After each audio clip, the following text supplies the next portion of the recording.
Hi and welcome to the Talkingbass podcast with me, your host Ellen O'Reilly, and my guest today, Steve Pearce. Hey! How are you doing, Steve? I'm very well. I'm very well. How are you? I'm all right. I can't speak. I'm that excited. Oh God! I just called you. I've never had that. I've never had that effect on a woman in my life. I called you Sturf, which is like your Muppet alter ego, I think. Okay, that's how I wish to be known from now on.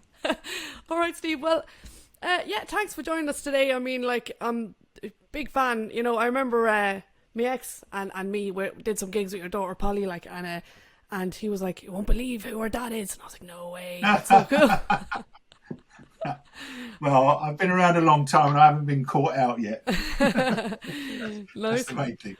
Cool, man. Well, yeah. Well, obviously, I mean, your accolades are massive. I mean, you've played with everyone from Lulu to The Wanted, from Leona Lewis to Van Morrison to bloody Cilla Black to Michael Bublé, all everyone, pretty much. Well, yeah, I've been around a long time. I have to say, 46 years I've been playing the bass for money.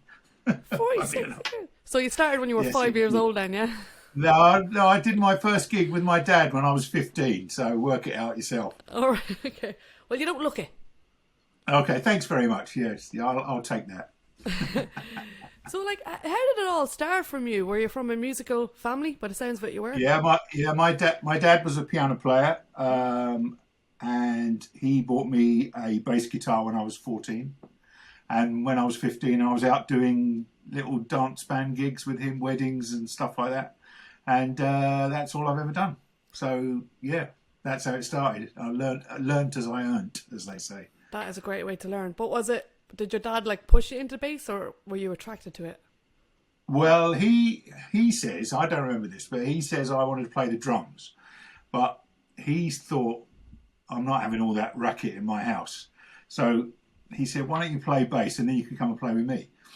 And to be honest, the sort of gigs in those days, you didn't really have to be so very good to go and play.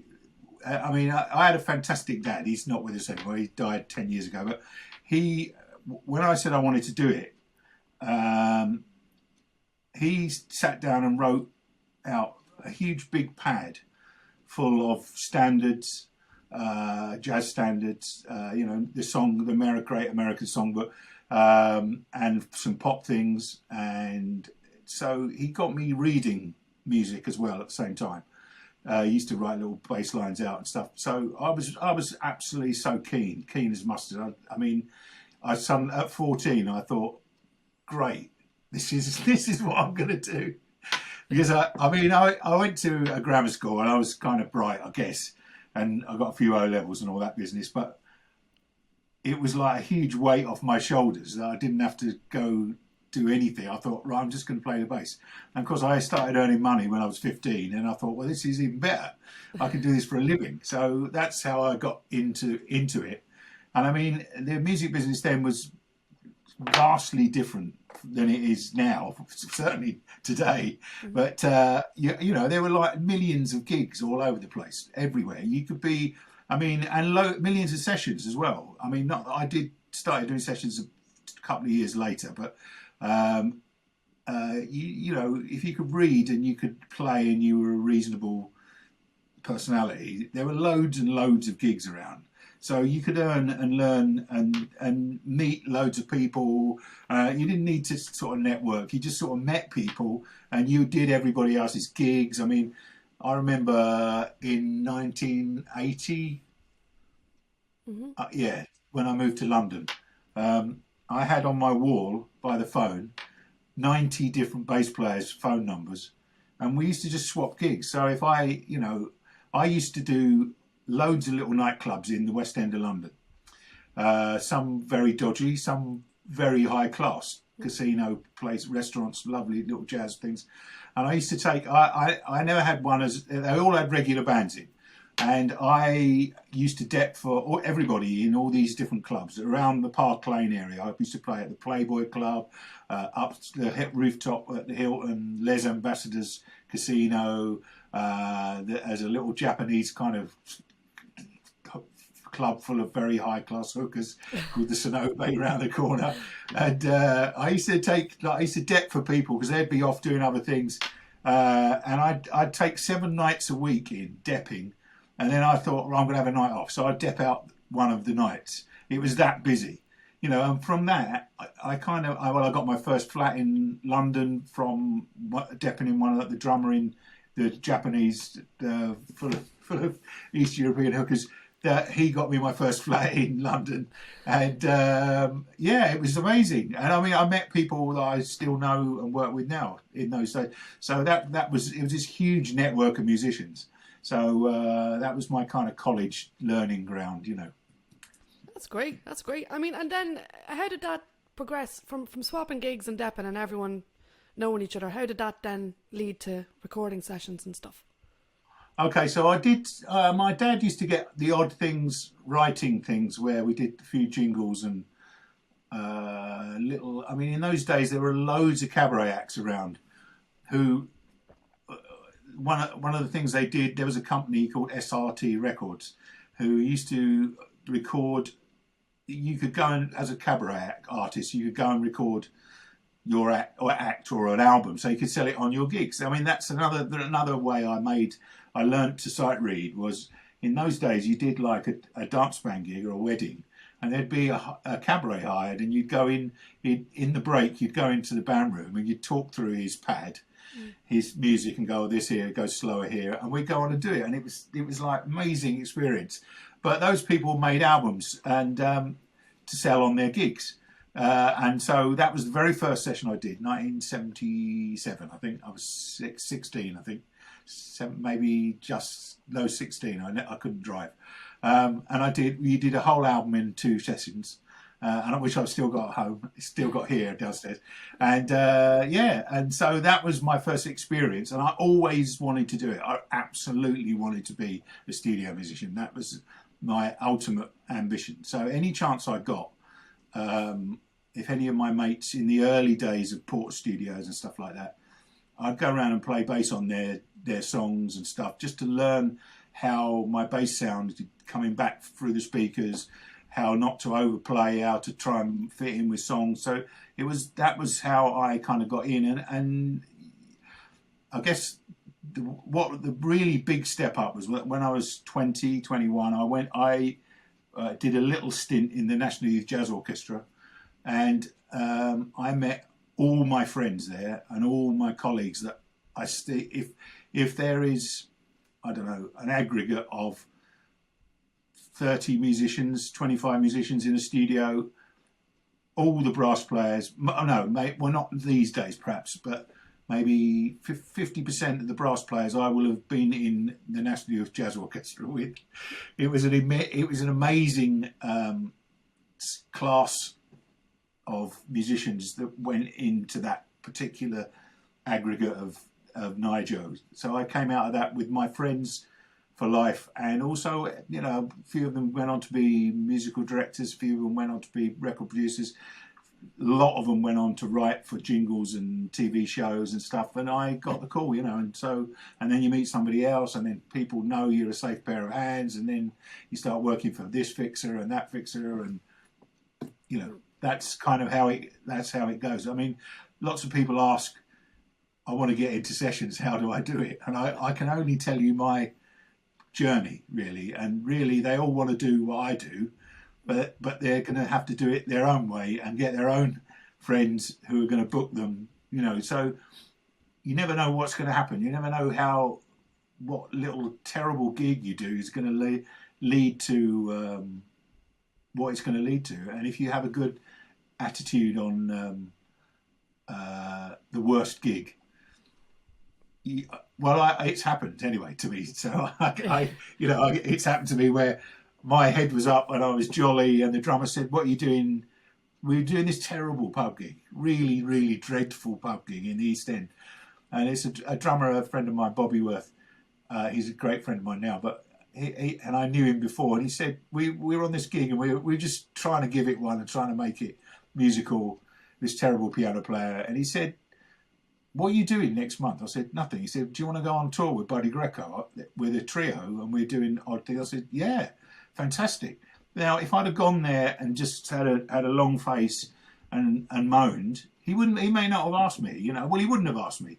So I can attest to that you never know what's coming out of whatever gig, and no one likes a moaner, do they? No. I'm sure I've been guilty of moaning massively in the past, but on that occasion, my chirpy self came through, you know, and on we go, you know.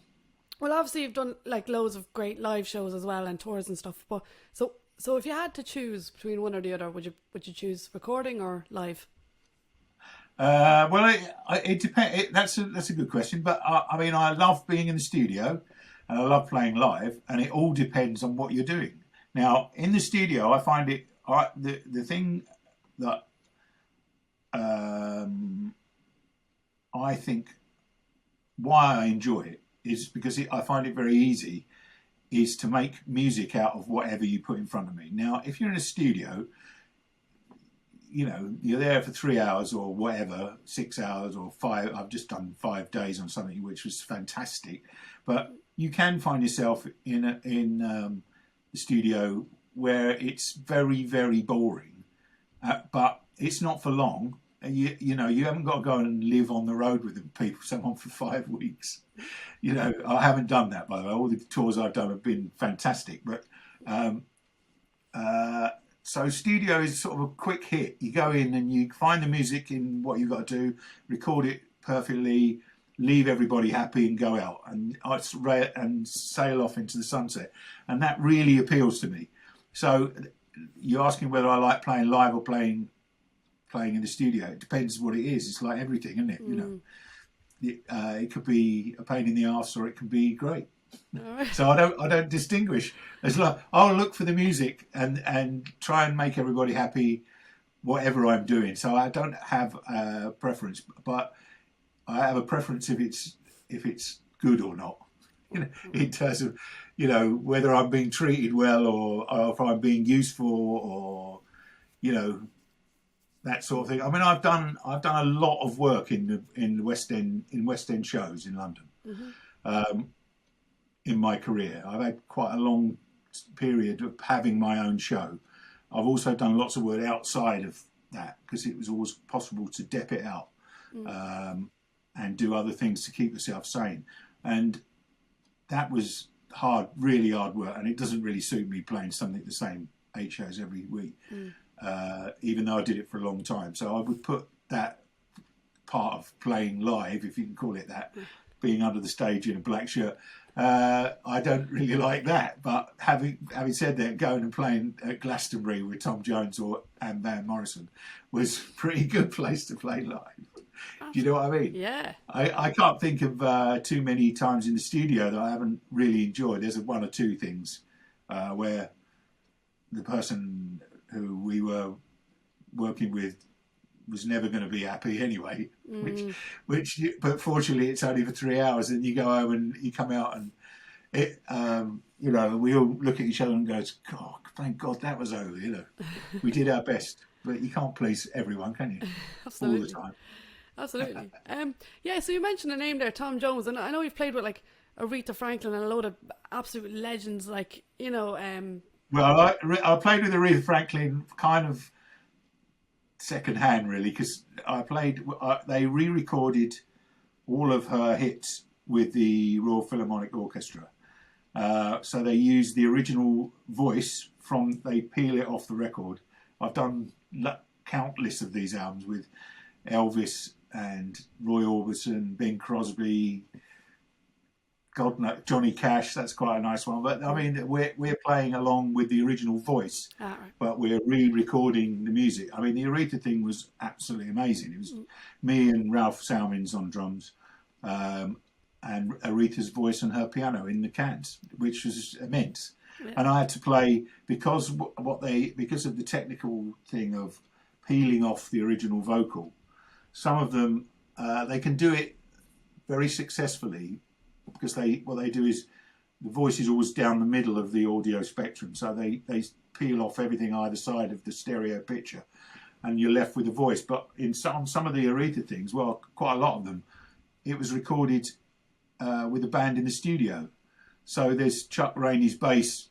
They can EQ the bottom end out, but there was still a little tiny bit of his bass behind the vocal. So I had to play exactly what Chuck Rainey played, which was amazing, an amazing exercise. I mean, I had to transcribe all of his bass lines for a start, and then had to try and play like him, which is a really,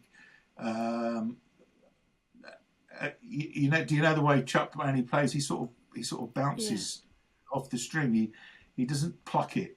I mean, he does, but a lot of it is bong bong. You know, it bangs on to, and he's got an amazingly deft touch like that, obviously, because that's how he plays. So I had to kind of get into that. Then you have to choose where he played it on the neck, and then you have to play with flat wounds on a precision bass, and then you have to play the right notes in the right place with his feel. So it was quite an exercise. I really, really enjoyed it. I'm quite proud of that. And some of the grooves me and Ralph got, because he had to be Bernard Purdey's, which is no small feat either. So yeah, that was good. But so I could put her on. I could put her and Elvis and Frank Sinatra and Tony Bennett and God knows else on my. Me and Ralph Salmins we call it our dead people's CV, because they're all dead by the time we come round to dig them up and stick a beautiful lush orchestral backing behind them. But it's good fun. I mean, I've done loads and loads of those albums. They're very good. It's with a producer called Nick Patrick, and it's a good team. And we've done played all those great. The Johnny Cash one was brilliant. We did. In fact, we put bass and drums to a Johnny Cash and Bob Dylan TV appearance that didn't have bass and drums on, which was quite interesting, because we were, you know, being creative with what was left, basically. But I mean, you know, some people say it's not a good idea, but hey, they sell shed loads of CDs every Christmas, so you know, who's wrong, who's right. Exactly. Yeah. I enjoy playing it. It's great work. It's well paid. Everyone's nice to me. I get to bring all my different basses out, and you know, I'm forensically trying to play how those people played, and a lot of it's on double bass as well. So it's really varied work. But yeah, Aretha's on there. It's cool. In fact, I'm credited on one of the Elvis Presley ones. It's me and Elvis on bass guitars, because Elvis played bass guitar on the original. So that's really cool. I got on this liner notes. It says bass guitar, Steve Pearce and Elvis Presley.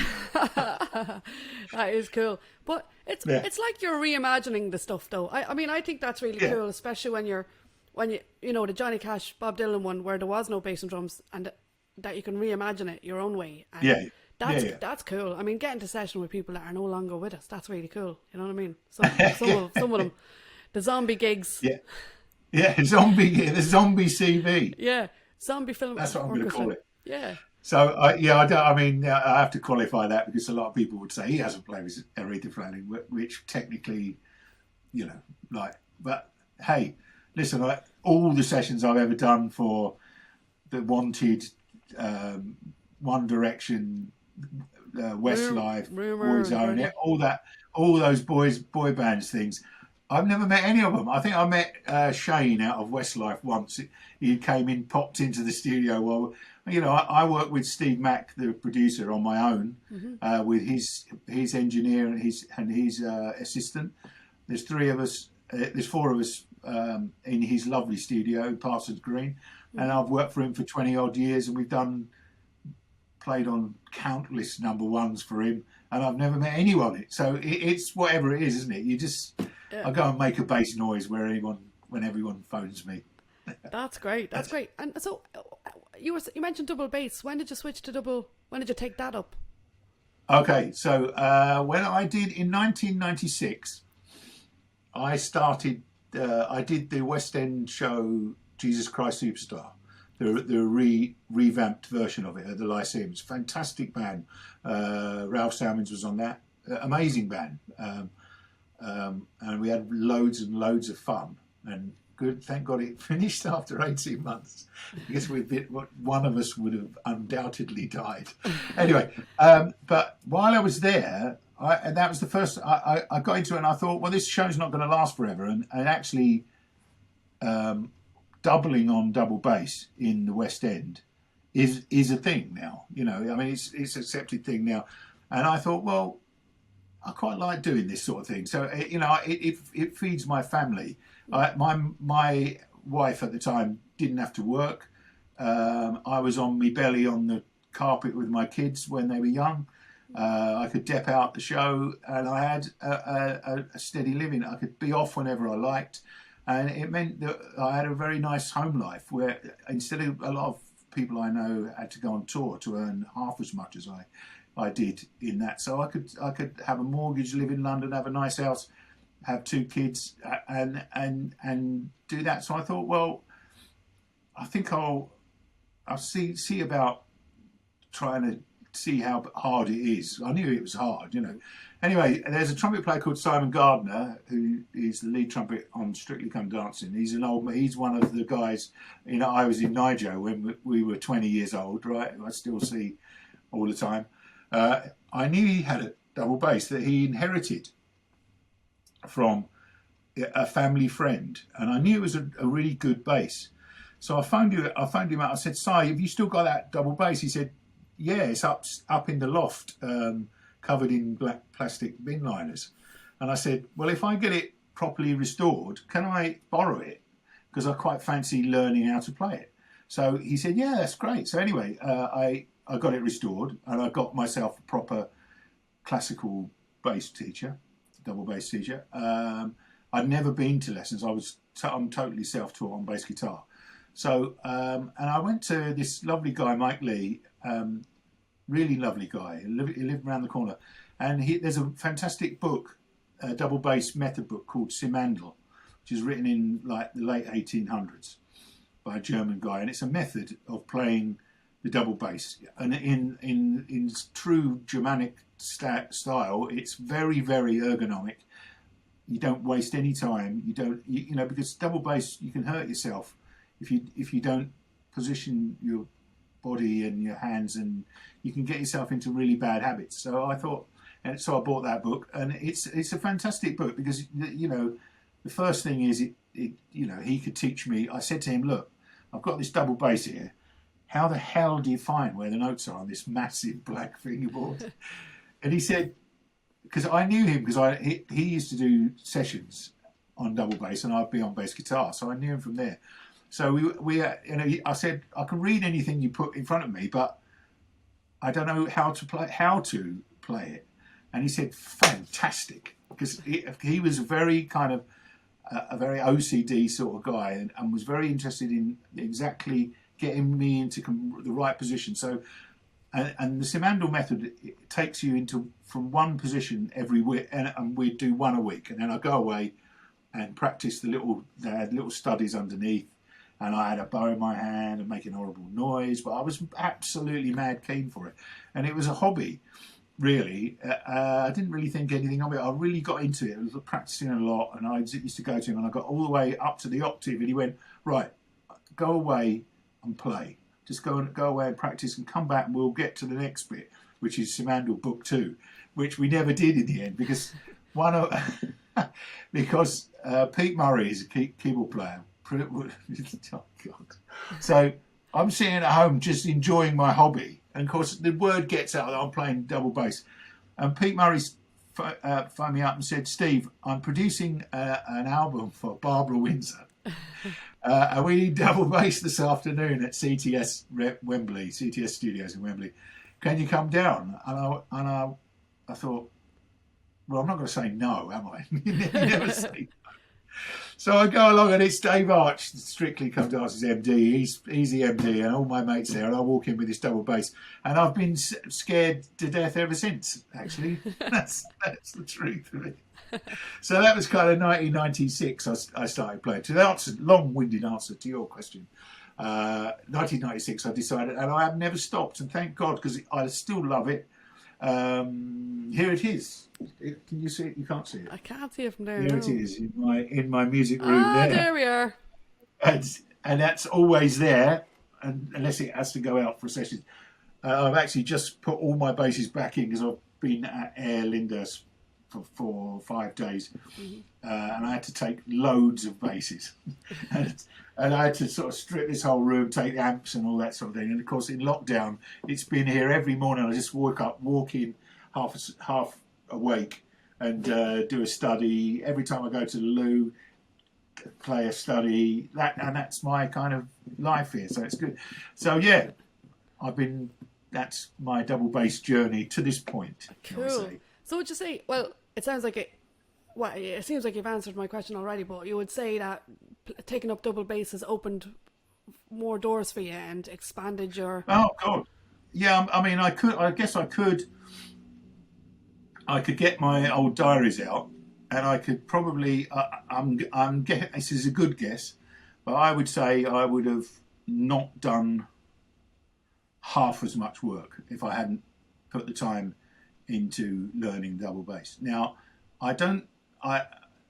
all the studies I do here are invariably, even though I play jazz and stuff like that, but I play classical studies, pizzicato, but I love playing arco because it's really unforgiving.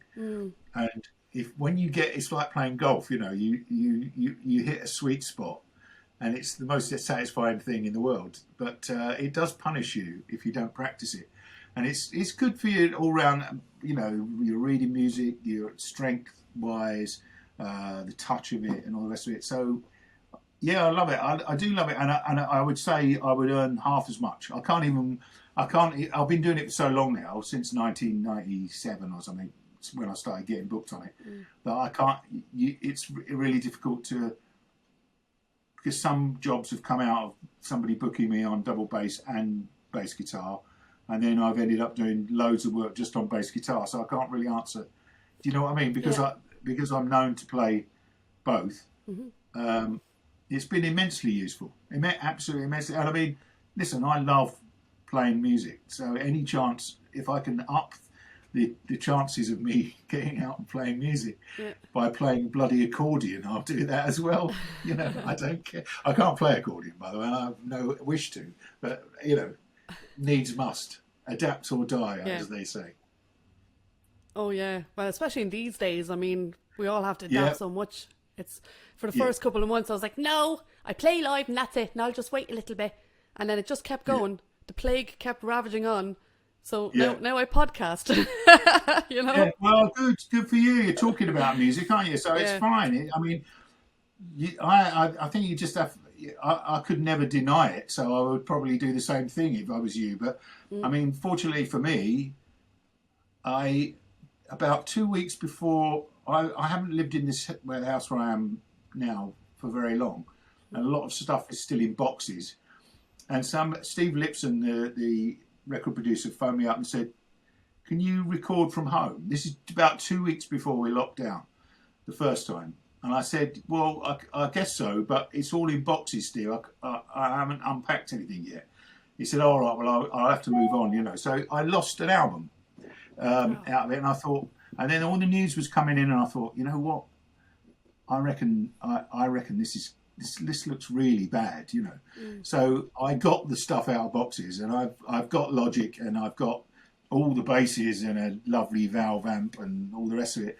So, and I used to record library music on my own 10, 15 years ago, and then I've never turned it on again, So I had no idea what sort of stage I was at, or whether my gear still worked or whatever. I had no idea. So I got it out of boxes, plugged it all in, and I thought, Ralph Salmage. Ralph Salmage, the drummer, who plays with the Waterboys. No. He's a very good friend of mine, and his son's an amazing recording engineer, Lester. So I phoned him and I said, "Lester, come over, man, and see what I don't have no idea. Just tell me what to buy, because I think we're all going to be remote recording." And he said, "Okay." So he came over, and within half an hour we plugged it in, and I was sending a track to his house, So I had all the gear. I bought a nice microphone that I could put on my Ampeg Portaflex and on my double bass as well. So Aston Stealth mic, very nice mic, and that's all I had to buy really. And within a week of the lockdown, I was doing demos for a guy in New York for the Disney film that I've just finished last week at home in my pajama bottoms, which is just insane. And then all sorts of things came in. I mean, I was doing like friends were writing tracks for the NHS and said, "Do you mind putting bass on it?" I went, "No problem." And can you film yourself at the same time? Yeah, no problem. Okay, which is what we're doing now. Mm-hmm. And I got into it really quickly, and all sorts of things started coming in, jingles and library albums, and because basically, if you book me to go to Abbey Road, I'm in a little room smaller than I am now. I don't bring all of my basses to every session. I've got all of them here. I've got a fantastic valve Ampeg, a vintage Ampeg Portaflex with a nice mic in front of it, and a nice double bass as well. So I can do exactly what I do in Abbey Road and just send it to you that afternoon. And I've actually really enjoyed playing that. So that really saved my arse through the first bit of the lockdown. Mm-hmm. And then when we were kind of let out, studios have been open ever since. So I've done some quite nice projects from kind of June. I can't remember when we were let out, but almost immediately, but we're not let out now. But I mean, studios are open. There's really strict COVID rules, I mean, and it's not like it was before. And I really miss the social thing. But those studios are open. I've done a couple of big movie scores. As I say, last week I did one, and I did the new Tom and Jerry film just before Christmas, which was amazing. That was at Abbey Road. And I'm doing, I work at Ronnie Scott's quite a lot, mm-hmm. and they do live stream concerts. In fact, this month I've got one with Hamish Stewart, who used to be with the Average White Band, mm-hmm. and I've been in his band for 25 years. And I've got one with a couple of days later with the Ronnie Scott's Jazz Orchestra, which is loads of fun. I've been doing that for over 10 years since it was refurbished. So there are bits and pieces coming in, The live thing, God, I miss that desperately, Yeah, me too. But I don't really see what I guess if people are cute promoters, they will sort some way of us playing outdoors. Because I think, anyway, according to lovely Julie, my landlady of my local pub, she says, May, we're going to be let back in May.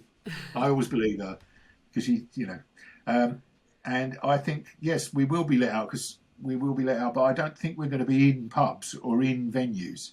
I think any pub with a beer garden should sort out a little stage, and I think that's probably where we're going to find ourselves playing. So let's pray for good weather on our fair land. Yeah, I think that'll happen, because that happened the summer just gone, and I did a few gigs, and then again, and I was like, all right.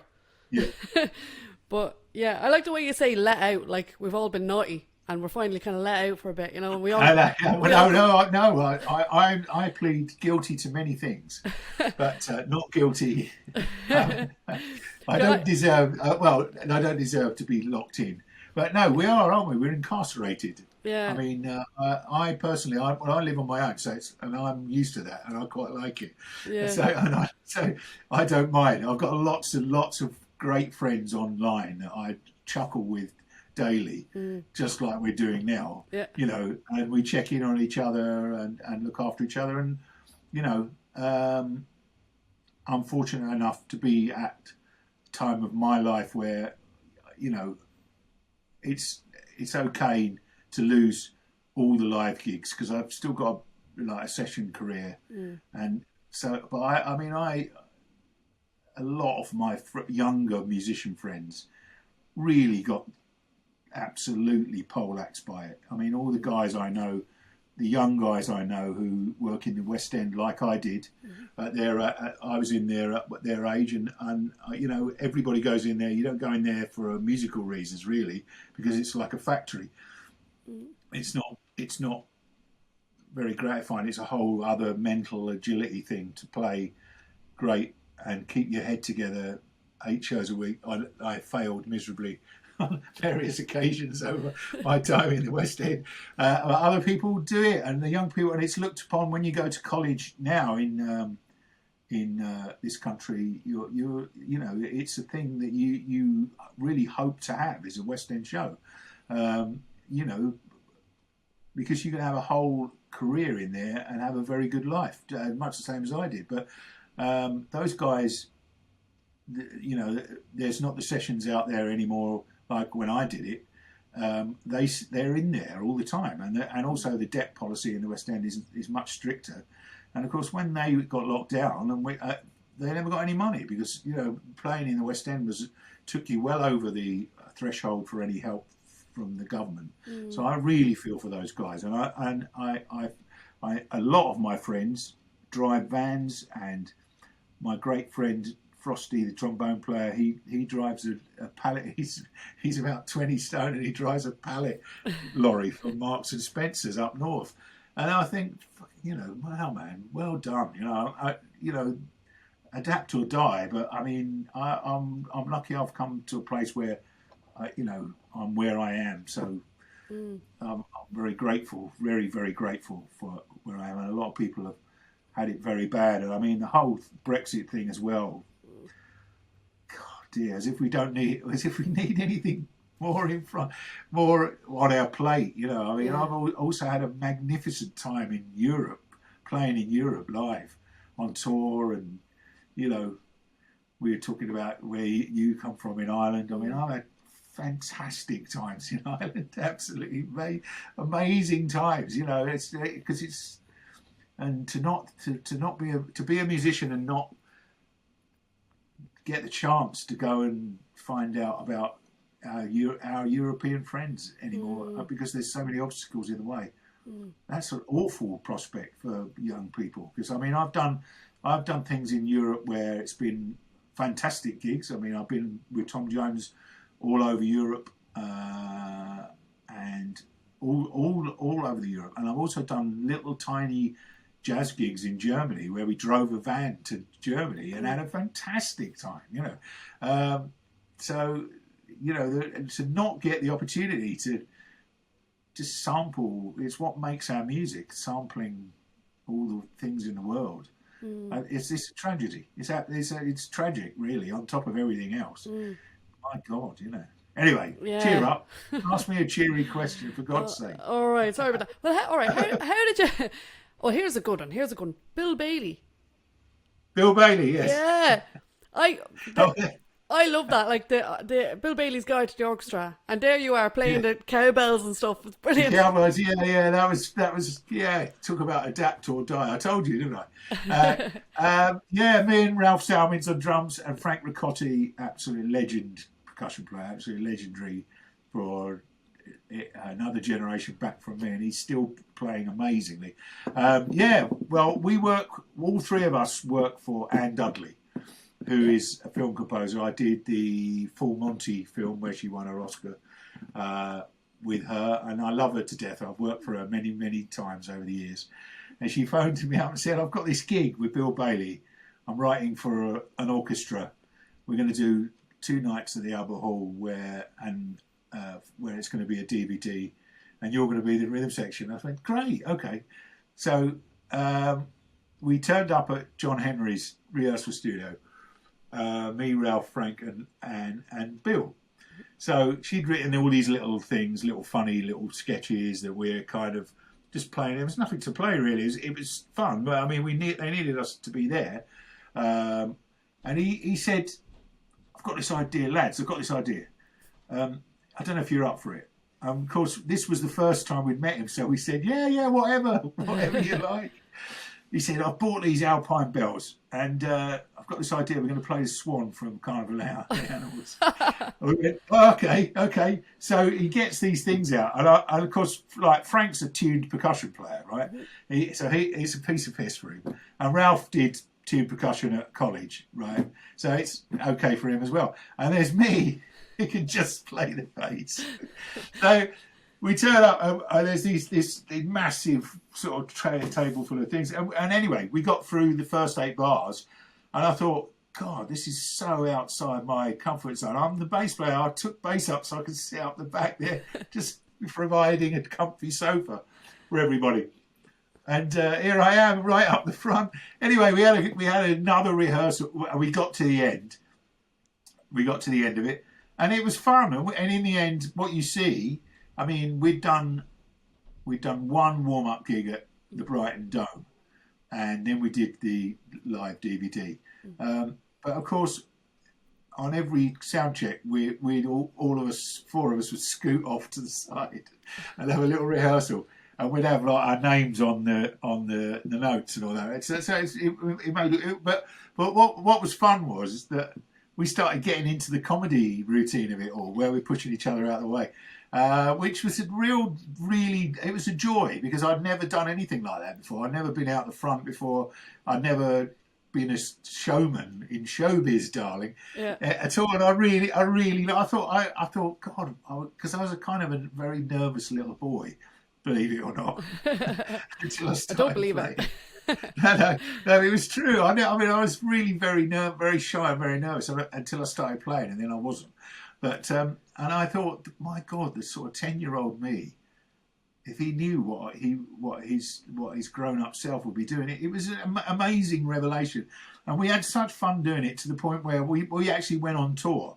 Ralph didn't do it, Doug Harper did it on drums, but we went on tour, and it got so out of order. Because by the time you got it together, it was like everybody running around the stage and picking bells up and shaking them and pushing everybody out of the way. It was like massive sort of Marx Brothers laugh. Yeah, good fun, very good, very, very good fun. Yeah. Lovely Anne Dudley as well. Yeah, who I love dearly. She's great. So how what was it like with Bill? Is he a good crack to be around? Like, oh, he's brilliant. He's just like he is, you know. Yeah, he's completely. I mean, he's got his eccentricity driven comedy, but I mean, it was good fun, man. I mean, and it was very educational as well, really. And there was talk about going abroad, but it never happened because he got sort of bored and he was on to the next thing. But we had such a laugh. I mean, I've seen him a few times since he came on the Royal Variety Show, and I always do that in the orchestra. And I had a chat with him there because me and Frank were on that. But yeah, he was good. He was great fun. I mean, there's no side to him at all. He's not up himself, so that was fine. Yeah. You know. I mean, it's well known he's a great musician, but was it a bit of like, hang on a minute, like, this is, because I mean, you guys were like, all the classical heads and Anne and everyone, were they all a bit like, wow, with him, you know? Oh, Bill. Well, I mean, he was very, very reverential as well. I mean, and also he's learned the bits. You know, he's not classically trained, right. And he uses it for comedy. And everybody was into it. We did it with the BBC Concert Orchestra, who are really good fun. All of them are really good fun. I mean, that the great thing, if you watch that clip, is that we are set up in front of the cellos, and of course, the swan from the Carnival of the Animals is the big cello solo. So they absolutely loved it. And I mean, in fact, I work with them a lot. I do lots of things with the BBC Concert Orchestra, and they're fabulous fun because they're not sniffy or snooty about what they play, and they're willing to do all sorts of things. And it actually made my relationship with them much stronger because, you know, I've sit in amongst them and do all sorts of things. I've done some quite heavy classical pieces where there's bass guitar, and they're good fun.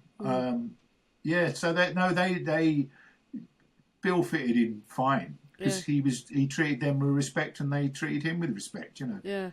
So it was good fun, really good fun. It's so funny watching that video because there's a few moments where, like, I think like one of the cellists that is next to you just is just wetting himself laughing half the time. Yeah. That's Ben. He's the lead cello player. Yeah, the whole time he's like. And he's like an incredible cello player, but he's got a sense of humour. That's the thing about that orchestra, is that they're really good fun. And I've done lots of funny things with them. We used to do Sports Personality of the Year every year, and that was a riot. You know, I mean, they're good fun. They're a kind of a rock and roll orchestra, really. Yeah. You know, they have adapted adapted well, because the BBC orchestras have always been under threat.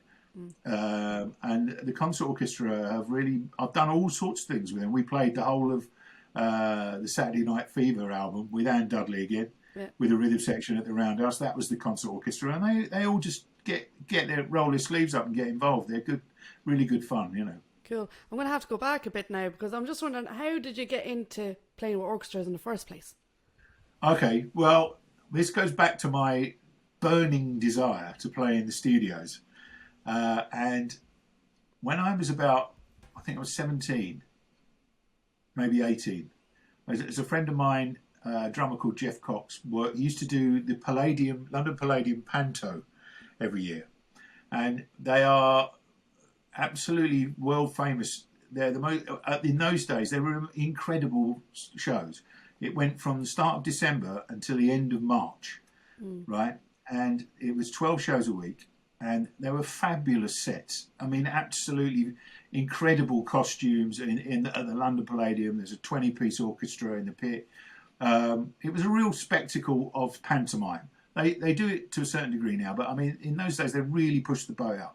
And the gig was 12 shows a week, two shows a day, 12 shows a week for 4 months.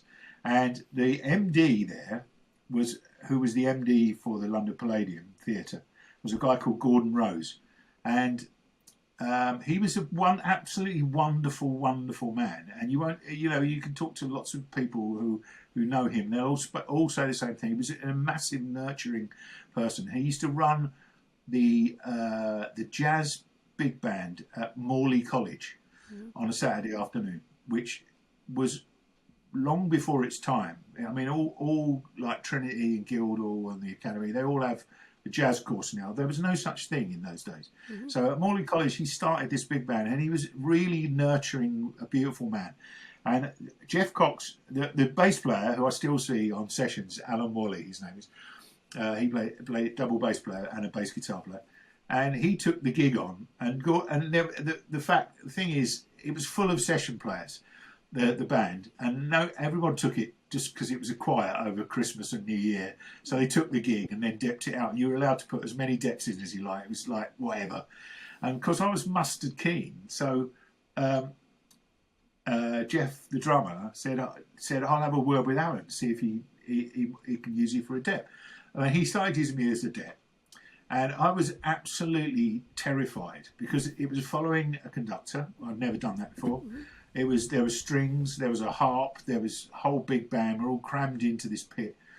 There was a big pad of music where you're playing ballet, and you're planning to play on the pizzicato part on bass guitar with that sensibility. Then you had to play a pop tune. Then you had to play a load of chase music for Widow Twankey or whatever it was. I mean, it was like it was the full gamut of whatever you need to do. And I'm 18 and I'm green as you could be. Anyway, I go and see the show, and I'm well up for it. And he puts me in for an afternoon show. And Gordon Rose came up to me, and he said after the show, and he said, "You watch me. It's the beat is when it comes to the bottom of the beat, not where you think I'm playing. Don't play it for me." And he said, "If I didn't think you were going to be a really good player, I might not have you back in here again." He said, "But my advice to you is learn the double bass," which I didn't do until many years later, 20 years later. Learn the double bass, and he says the most important thing I've got to say to you is always wear black socks. That was his piece of advice. So I got into it, and by the end of it, I'd kind of got it. And because I have no orchestral upbringing, I didn't go to college or anything, I thought, I'm going to have to learn how to do this because I don't really know what the conductor's doing. I can't work it out. And all these, there's like 90 people around me, all know where to put the beat, or so I thought. So what I started to do was a friend of my dad, I used to do a nightclub gig, and the drummer on that used to do loads of sessions at the BBC at Maida Vale.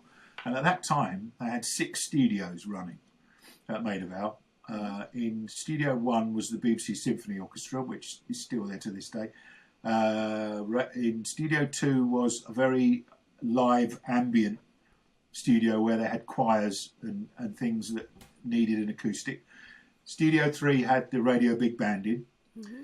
Studio 4 and 5 were little tiny, like small studios, which there were loads of broadcasts. If you had a little jazz band, you'd get maybe a couple of broadcasts a year, and you'd go in there and do a broadcast, and they'd play it through the night, you know, in the late night shows and stuff.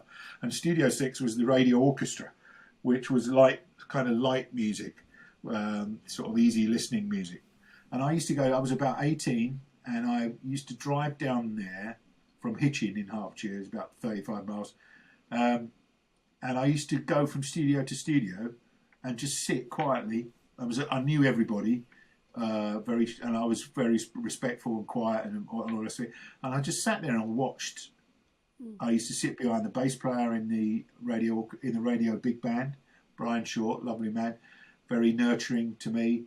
Then I'd go and sit with Bill Brown, lovely, lovely man, sit with him in the strings of the radio orchestra and watch different conductors come in, and I'd ask stupid questions to Bill about things, and he'd go, "Oh, is Yorkshireman?" He'd go, "Oh, don't worry about that, lads. They don't bloody know where they're going either." You know, it'd give me like absolute pearls of wisdom. So I kind of learnt from there, and then I found myself right in the deep end on sessions where really there's a whole orchestra following somebody who's not very good, but I don't know that. All I know is I'm not with him. And I can remember going at CTS, we were doing a film, I think, and I wasn't getting anywhere near it. And I said, there's a bass player who's retired now called Mike Britton, beautiful old kind of session person, so experienced. And I said to him, Mike, because the thing is with string bass, when you play arco, you can sort of feed it in, can't you? Mm. You haven't got that big thump like a bass guitar goes bong. Yeah. That's where we are, boys. You know, and it took me a long time to have the confidence to go, well, I'm going to play here. I'm right, and this is what it is. Because when you're young, you don't have the bottle, or you don't even have you're not even allowed to be that confident, really. Mm-hmm. So, and I said to him, am I in the right place? He went, oh yeah. He says, it's him. It's him up there. He's hopeless. He's always hopeless. So I thought, oh my God, not only have I got to deal with where I think the beat is, but I've also got to deal with the fact that the person who's telling me where the beat is might not be very good. So it is a complete nightmare, but it's sort of something I take on board. And I've learned people say things to you if you keep your ears open, not just about that, but about anything really, about everything in life. If your ears open and you listen, people say things all the time, and it goes in the filter, and you go, no, that's bullshit, or oh, that's worth thinking about, and you can arrive at a very interesting place, you know. And following the stick is something that I've done so much of now, and also I've had lots of people, conductors who I think I'm really gelling with, look over at me, and then in the break they go, "Nice one, Steve." And I know that actually my attention to him or her, and he or she knows that I'm watching, so I'm doing my best. So, and also, if I'm not doing it right, I also my face is open. So if you want to come and say to me, please, can you play a little bit later? Or whatever, that doesn't happen, by the way, but my whole demeanour means that you put your stick down and I will endeavour to play where it is. And more often than not, we'll play one tune and I'll play on the where it slows down, right? And I'll go bong, bong, bong, bong, and they'll look over, and I've got their confidence, and I have theirs, and they have mine, and it's going to be okay. And invariably, they'll say, right. Someone will say, right, watch, please, strings. Can you please play on the bottom of the beat? And that means that I always play on the bottom of the beats, but strings notoriously play late if they can. But on pop things, and especially with a bass guitar, where the beat is there like that, there has to be a consensus of opinion about where the time is. The only difference to one thing that is different is I love playing with double bass section, because they are sometimes written pizzicato, and it's clearly a classical thing, and I'm written as well. Now, that's not down to me. I have to play like them, and I love playing the guy in the principal bass in the concert orchestra. He sits at the end of the section, and his whole body language is where they go bong, bong, and I try and glom into that vibe, because if so I'm trying to get his confidence in me, and so there's all these little chats going on that are all visual, and that's how an orchestra must work, because if you consider that the percussion can be 20 yards away, it has to be on site. It can't be on what you hear, because the delay in sound is so immense, Yeah. And that's another whole discipline. I love doing that as well, more and more in the studio. Of course, it's on click, so you don't have to worry about that, really. Yeah. But, so what advice would you give to some, to an electric bass player who wants to kind of play with an orchestra? Because that, I mean, more often you see like a traditional rhythm section surrounded by an orchestra now. So what advice would you give? You do, yeah. Well, you've just heard what my path was. I mean, I was eager to learn that, and also, you can be a bass guitar player that all orchestral musicians don't look forward to seeing. You can play too loud. Which is number one. You can play with a sound that is middly and like that, when that's not right either. Even if you play music where that sound is how you've always played, maybe now's the time to just roll a bit in the middle off and put that big, because this is what I love playing with an orchestra. There's nothing like, for me, playing the downbeat and the whole orchestra, the chord just comes, you're like this sort of bouncy castle, and you play dong, and then the chord just goes out the top of it. Yeah. It's the most glorious feeling, but you do have to take that into consideration. You're not just going da da da da da.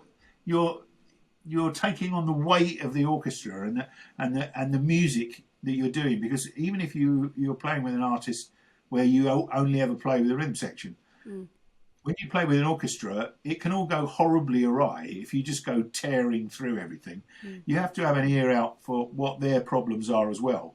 Otherwise you're going to fight each other, and that's where the chat between you and the conductor and you and the double bass players, like I said, you have to work out, and you have to listen to how they've been orchestrated, because here's an example, and it's not necessarily with an orchestra, but one of the greatest early compliments that anyone ever paid me was I depped in a nightclub gig where they had a reasonable sized band, three trumpets, 2 saxophones, 2 trombones, and I just depped for the regular guy, and the lead trumpet player, we did it. It was like a cabaret gig, So, and they'd been playing this gig for 2-3 weeks. And I came into depth, and the lead trumpet player came up to me and he went, "Well done, that was great." He says, "I love where you place the notes where we play," and I thought, "Oh, that's nice to know." And I kind of I thought, well, I wonder what he means by that. What does he actually mean? I'm just playing. I didn't have it. I was like 19 or something. I had no concept of what he was talking about, but it made me think about it, and I thought, when you're playing with a big band on bass, trumpet players, even though it's written a certain way, they don't. You could ask them and they wouldn't say, "Well, I don't play behind the beat or in front of the beat," but they come from a whole tradition of big band music, which I do as well, because my dad had a big band for 30 years. He wrote all the charts for it, so I play with it. So I have kind of that sensibility. But if you've got a brass phrase that goes da da da ba ba da ba, and you are written with the bass is written with that, then you play it like a trumpet player. You don't go da da da da da da. You go da da da, and it occurred to me that, you know, they're not playing in front or behind of the beat, but they're taking a breath, man. You know, they're breathing in and they're going bah, and there's that weight on the downbeat. And it can be as simple as the downbeat, and you have to play it with the brass. And there's a way, I think, of playing a bass note that if you play with a brass section, you can make them sound twice the weight, because you're like 2 octaves below them, and you're just going bah. And it's like that thing I said earlier on about playing the downbeat with an orchestra, where the chord just grows, the whole note grows out of your bottom end. And if you get that conversation going, it's the most glorious thing. I mean, it's in classical music all the time. It's just that you know, if you listen to classical music, that's exactly what the, you know, parts of the orchestra do. They push and pull, and there's weight, and there's stretching of phrasing. And as a bass guitar player, if you take him on board that you can do that too, it's a whole other thing of playing the bass comes together. You know, there's I can go into another example away from that, which is when your bass sound compared to the bass drum of a drummer you're playing with. Now, I play with the best drummers these days. I very rarely play with people who are not fantastic. Ian Thomas, Ralph Salmins, Neil Wilkinson, Ash Sohn, Jeremy Stacey.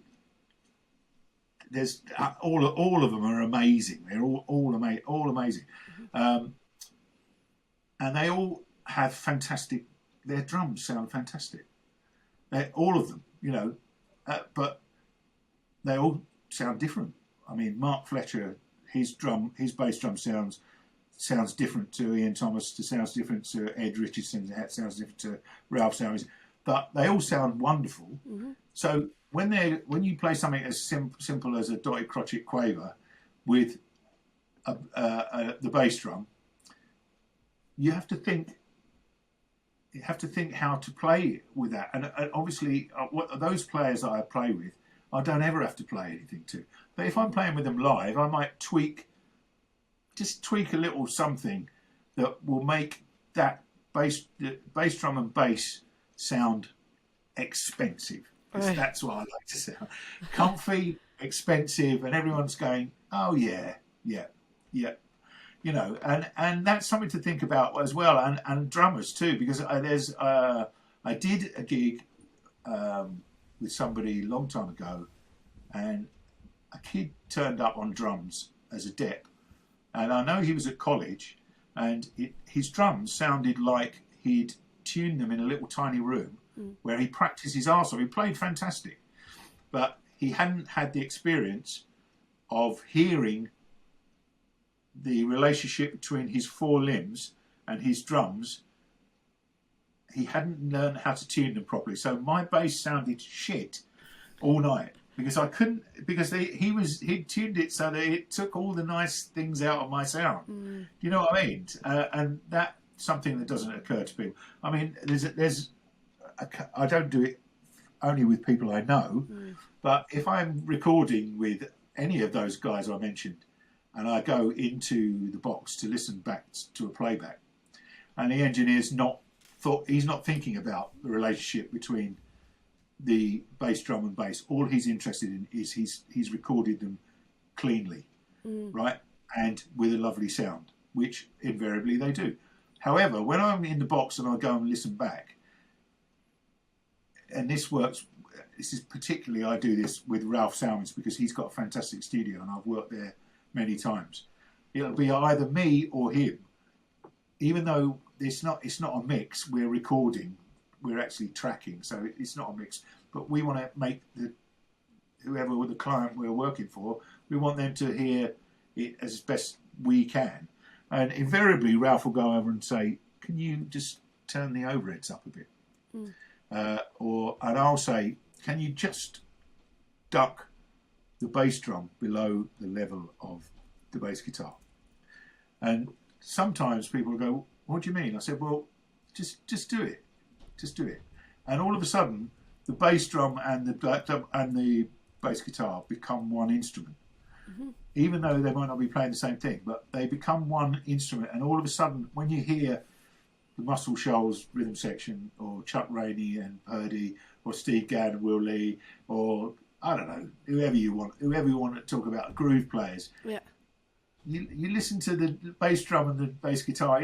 It's immaculate in playing, and you can go off for years and years and rave about that. But just check out how it's been mixed. You know, listen to an Arif Mardin production, or a Quincy Jones, Bruce Swedian, who's just died. His recording. I mean, you know, you're making two elements in an amazing, huge production, or it's as simple as just turning 1 or 2 dB down of the bass and the bass drum, and all of a sudden you've got this fantastic pulse going through your music. You know, those sort of things occur to me. That, you know. All right, class. Okay. Well, what about God, I had a really good question there, and it's gone out of my head now. Sorry, I'm rabbiting forward to the dozen. I'm out rabbiting you, aren't I? No, it's great. Yeah, I thought that could never happen, but it happens. Oh yeah, how imperative has sight reading been to your career? Well, I wouldn't be sitting here. Yeah. I wouldn't have not had another job. You know, I've never had another job, and the reason is because I can sight read music. It's not the only reason that I'm as successful as I am, because there's better sight readers than me. And also, I think sometimes if I didn't sight read, maybe music would have taken me down another path. But I always wanted to earn money at it. I always wanted to be a professional musician. I always wanted to be a studio musician, which when I started doing sessions, it was imperative that you sight read everything the first time. Then they put the light on, and you were in and they're not going to stop for you. You can't say, "Oh, I fucked that one up. Sorry." Yeah. They're not going to do that, and that's in some cases that's still the case. I really enjoy the aspect of the business that calls for my sight reading ability. So, you know, no, I wouldn't have made. I wouldn't have made anything like as successful a career. Although you see, no, I just wouldn't, because they all go hand in. It all goes hand in hand. Right. Yeah. Okay. I'm known for it, so it's what it is. But I remember reading an interview with Will Lee once about someone asking him that question, and he said, "Yeah, but it can be a curse as well, because you get called for sight reading gigs, which, you know, and I found myself on all sorts of like massive roast up TV shows, really hard reading on live TV shows, and I've turned to Ralph Sammons and go, "What are we doing? What are we doing? This is so hard." I remember we did this massive gala performance for Andrew Lloyd Webber's 50th birthday at the Albert Hall. And it was an enormous orchestra, absolutely enormous. So we had a thick pad of music. Yeah. And this thing called, I think it's called, what's it called? The Chase. It might be, can't remember. It's from Sunset Boulevard.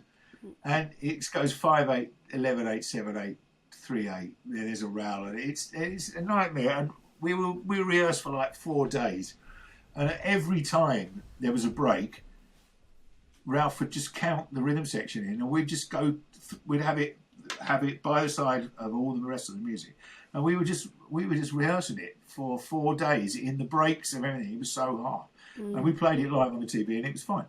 But it was like, you know, that's what you get if you're going to be a sight reader. You're going to get roasted. That's for sure. Yeah, there's so many like West End music has so many mad time signatures and key signatures in it, and it's just, my head is melted. But the difference with a West End show is that you've got lots of rehearsal, and you know, I also did in 1982. I did Song and Dance, a show called Song and Dance. The first half was a short musical called Tell Me on a Sunday, and the second half was Andrew Lloyd Webber's Variations, which is the South Bank theme. You know the cello thing. Yeah. But there's a whole album of it called Variations, and there's variation number 25, I think, which I remember me and the two guitar players again. in the rehearsals, I thought, God, I'm never going to be able to have a pint in the break. To play this, it's so hard. You think like me. We were rehearsing it, and of course, after 2 weeks, it's just in your muscle memory, and it's fine. I mean, the hard thing about TV shows is that you only get a day, a rehearsal to do it, and then you're on the telly. Yeah. You know, so that's hard. But that's not the hardest bit of sight reading either. Yeah. The hardest bit, and I've told this story before, is when you're doing a film session and there's like 90-piece orchestra and you've got 76 bars rest and you've got to come in with the triangle and the cello on the 76 bar at mezzo forte, and you've got to count those bars. And that's really hard. It's really hard. I mean, there is a secret to it, which is when you're playing it through the first time, in the 76 bars rest, you count like mad, and you go, right, oboe, bar 20, triangle, bar 23, and you mark it out. So you give yourself a chance. You know, that's just kind of session technique, really. Yeah, I did like an Off West End show, and it was a brand new show, so there was no pads or anything, like. And okay. So they were kind of like they were changing the music the whole time, right? And it was quite complicated. It was all over the place. Typical crack, but they were changing, the MD and everyone were changing the music, adding new songs, changing the songs. Everything was changing right up until opening night, and the drummer was scoring everything, and I was just writing little notes, just like, they say that line, I play this. And it was just people like looking at my notes going, this makes no sense to anyone. And I was like, yeah, I've kind of like made it completely undeppable, like, because I haven't written anything down, like.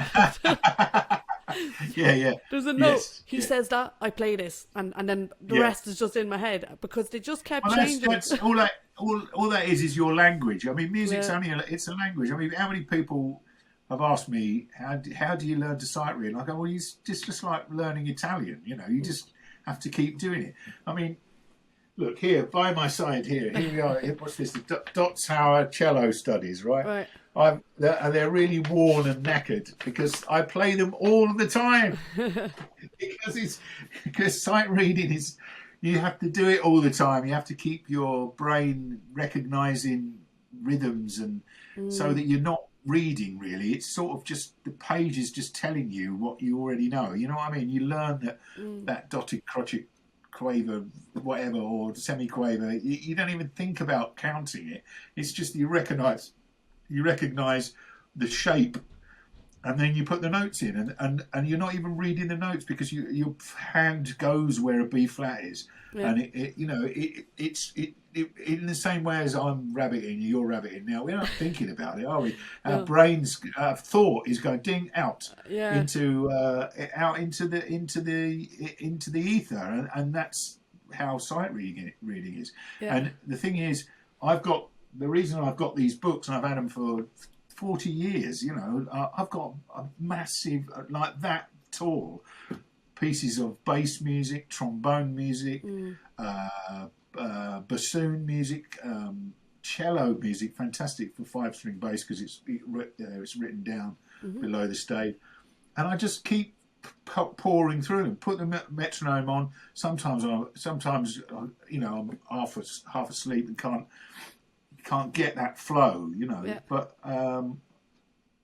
I do it. I still do it all the time. I've done it this morning. So you know, that's how you sight read. So you don't get frightened really. And I've done it enough.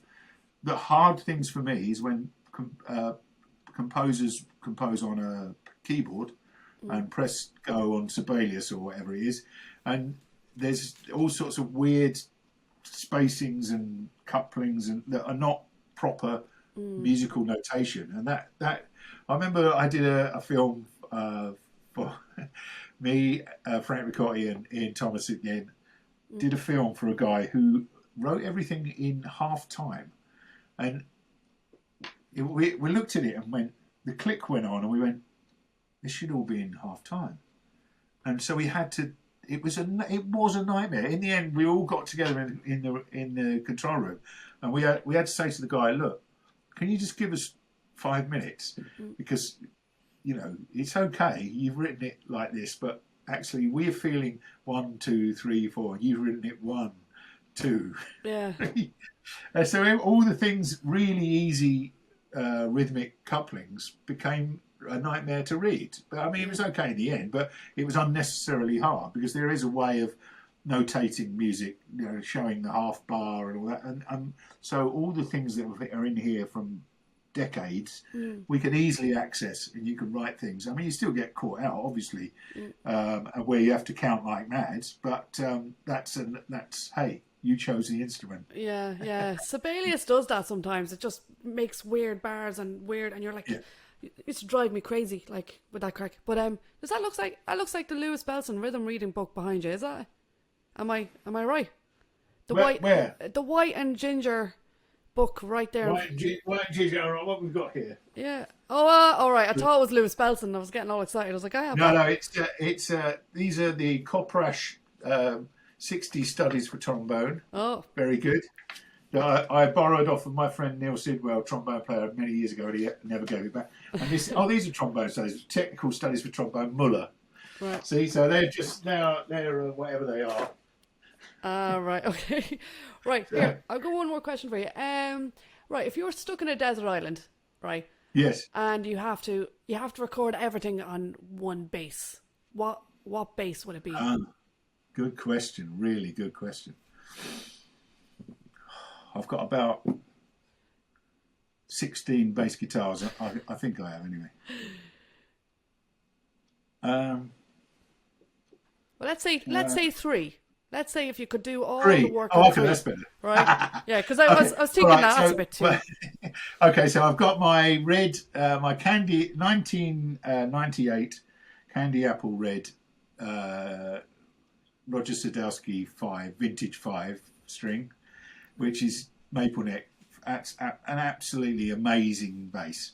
I messed it up. But when 5-string bass first came in, I had a Wall, 2 Music Mans, a Ken Smith. I tried all of it, and then I thought, I'm a Fender boy, you see myself. So I wanted a 5-string that worked like a Fender jazz bass. A Fender, Marcus Miller was my big hero. And I bit the bullet and said, I went to the bass centre at Barry Morehouse, and I said, can you order me a Sadowski 5? Because I knew the waiting list was really long. And he said, well, why don't you take over the order that we've got for the one coming in the shop? I went, fantastic. What is it? He said, well, it's not anything at the moment because Roger hasn't, we've just ordered a 5-string. So if you want to phone him up and ask for what you want. And mine is slightly different because it was supposed to be a flame top, flame maple top. And I said, well, I don't want a flame maple top. I want a candy apple red because it's my favourite, or was my favourite colour. Yeah. So this has got the controls going through the back because it was supposed to be a beautiful top and all the rest of it. So anyway, that's been my main bass since 1998. It's the meat and potatoes. I mean, it just works brilliantly. Everyone loves it. I mean, it just does everything. It sounds amazing, absolutely amazing. It's been on all the Steve Mac sessions I do, the Westlife, the Wanted, One Direction, all that lot. Who else? All of those Simon Cowell things I did for years. They're all on the red Sadowski because Steve doesn't want me to play anything else. I've tried to play out some other things. I think I've got 1 or 2 other bass guitars past him on a couple of tracks, but he always he just loves that, and I love it. I mean, it's home, so that's fine. That's one of them. I've got a 76 Precision. I've got 2 actually. One's a red one, which is really light with a rosewood neck. That's nice. But the maple neck one, chocolate brown, walnut, or whatever you call it, that's a beast. It's really heavy. But it's such a beautiful bass, and it's got a great story. It found me. Well, I kind of badgered the guy to sell me it. Now, this is the story. How long have we got? Can I keep going rabbiting on? Keep going. It's all okay. It's all gold dust.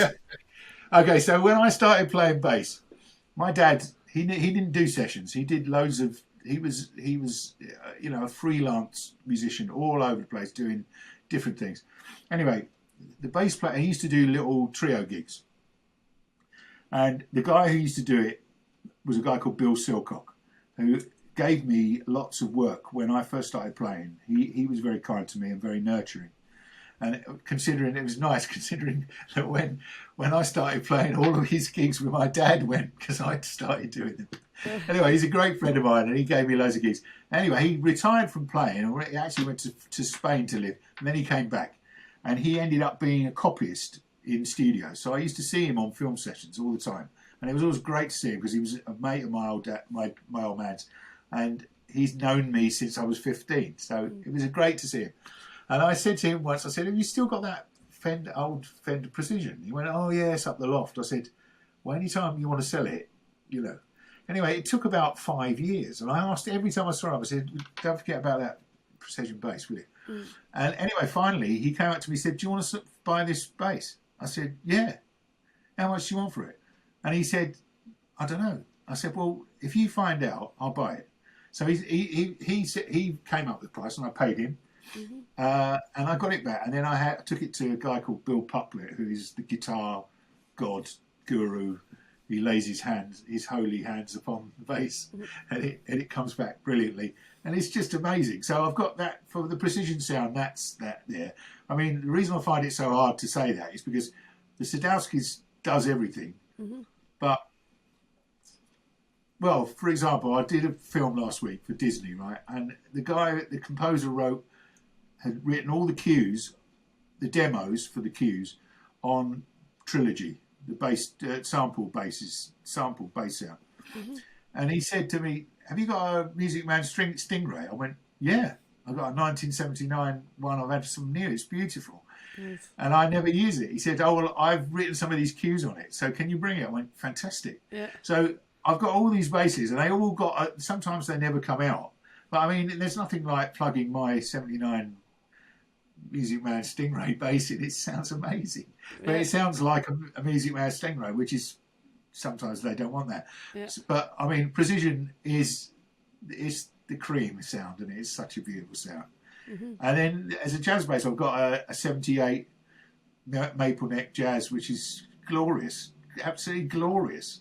In fact, I had one of those John East active preamps put in it, and I took it out in the end because I just wanted that sort of Verdine white Earth, Wind and Fire honk out of it, And so I had it put back into passive. So those are the three, I would guess. Nice. But I mean, I've got beautiful basses. I've got a 1990 Fender Precision Japanese reissue of a '62. But it's just amazing. Yeah, the Japanese are great. Like the Japanese ones. Sorry. A lot of Fender Japanese are class. Well, no, those early '90s. This is 1990. I bought it in, I think, '92. If you can get one, they're all amazing. They're all amazing. Now, but I mean, one that doesn't really get an outing, which is a real shame, which was my main 4-string bass for so many years, was I bought an original in 1982. I bought a Fender logo Squier jazz bass from the Bass Centre, which are highly sought after these days. And that was my main bass for years and years. I did all of my Van Morrison gigs on it. I did all the recording with Van, all the stuff with Tom Jones. I went all over the world with it. So that's a really special bass, and it has flat wounds on it now because I use it for if there's like a sort of California 60s poppy sound, Mamas and Papas thing. It sounds brilliant for that. But I mean, sometimes I've used it. I did Charlie and the Chocolate Factory, that film with Danny Elfman, and we had to play. The Brief was playing like Sly and the Family Stone, and I plugged that in, and it just sounded amazing. So I used that for that whole cue, which was lovely to do. I mean, so I've got a great affection for all my basses. They're all my babies, my girls. But lastly, I'd say anybody watching this, go in and you want to buy a bass guitar or you want to don't get bogged down in what colour the scratch plate is or what the pickups are, or whatever all that thing that I see online all the time. People, I understand you're fans and you know, but it doesn't have any bearing on your music at all. And I would just say this to you, and I'm not being paid by them. Perhaps I should be, which is just go and buy a Sire, a Marcus Miller Sire. Yeah, they're great. Here's my fretless one, right? Yeah, Thomann, the nice people from Germany, who will now charge you, probably cost you another 400 quid or 300 quid to get them sent over, which is a desperately shameful thing.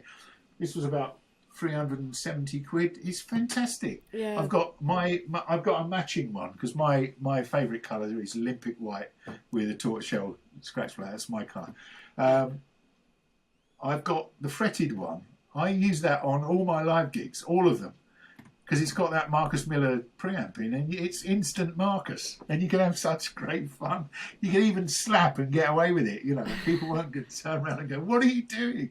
What are you doing? From what age are you from?" It's brilliant. So go buy kids out there. Go and buy a Squire. Do yourself a favour. Oh yeah, that's not a Squire, a Sire, Marcus Miller Sire, and the new ones are supposed to be brilliant. I haven't played one. That's one of the original ones, but I mean I don't know how it's probably built by a 4-year-old child in Indonesia, you know, in slavery. But I mean they're fantastic basses. I mean when you consider they cost what they cost is what I paid for my Fender Jazz bass in 1976 or something ridiculous. Yeah. You know, they're so cheap. It's so cheap. And they all work. Yeah, they all work. They're absolutely class. I've played them before. Yeah, they're brilliant basses. Yeah, they are. Yeah, fair play to the old Germans like Thomann. So, I mean, we could always do a little deal where they get stuff sent to Ireland, and then I just come over in the ferry and get it all. You know, you could do that. I'll tell you what. Look, I'll show you what I just bought. I couldn't resist it. I couldn't resist it because of the colour. Oh, nice. This is my little short scale Sire. I thought I've got a Fender Mustang, which I absolutely love, flat wound strings on it. Which is completely brilliant, and another whole sonic palette for you for your bass desire, which I use quite a lot. But I saw this, this is my colour. My 1990 Fender Precision Japanese one. It's surf green, which is my colour. Really, I love, and this is mint green. And this is about 400,000. I mean, I had to have it short scale, and I've got the original strings on it. Brilliant, absolutely fun little bass. Yeah, beautiful. They're brilliant. You can't go wrong. You can't go wrong with that configuration either. The PJ. You know what I mean? You get loads of tone. No, absolutely, and it hasn't got the posh Marcus Miller preamp in it. It's just passive, but a fun little bass. I mean, if you had a 13-year-old son or daughter that wanted to play, no, not 30, because they'd be playing a full-size one. But if you had like a 9-year-old, 10-year-old son or daughter that wanted to play a bass, my God, they'd put this in my hands when I was 10. God almighty. Yeah. You know. Other class. Anyway, there we go. Amazing. Yeah, I might go into the old black market and then, you know, get all my friends in London could buy gear through me. I fly home, everything comes back in little brown paper bags. Yeah. You know? You're going to look a bit weird on the ferry, though, coming over with all that stuff in you. I don't know how... Let's not go there about before. Oh, no, I know. My God. Anyway. Peace. Anyway, that's been brilliant. Thanks so much, Steve. You're welcome. It's my pleasure.